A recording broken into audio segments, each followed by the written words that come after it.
除了日本是超高龄的社会，香港嘛是。香港有2成人口超过65岁。伫2050年的时，香港有可能会成做全世界老化程度上悬的城市。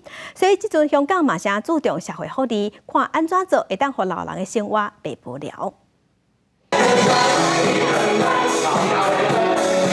以前迪斯科舞会属于香港的黄金女郎甲黄金先生。少年时阵真熟悉舞曲，老派5花10色的闪示电火，互因好亲像等甲家己上青春的美好時代。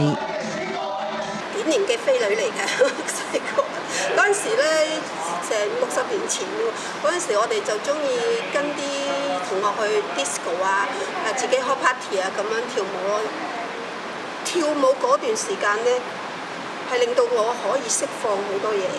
下晡 disco 是整個世紀700年代港片時期繁華年代產物，即賣安尼做是剛好以幫助老大人避免因成過高齡舉辦的社會計劃之一。因為香港本年已經進入2成人口比65歲較懸的超高齡社會，2050年各將超過1項，以4成人口超過65歲將做全球老化程度相關的都市。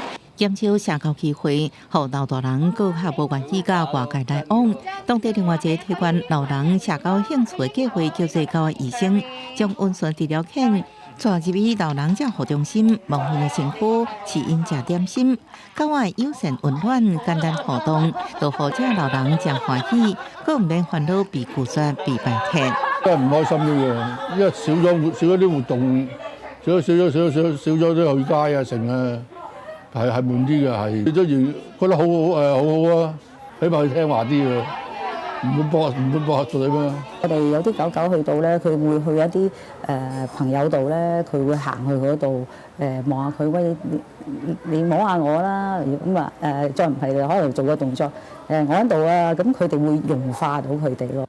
造成老化另外一個重要原因是生育率低。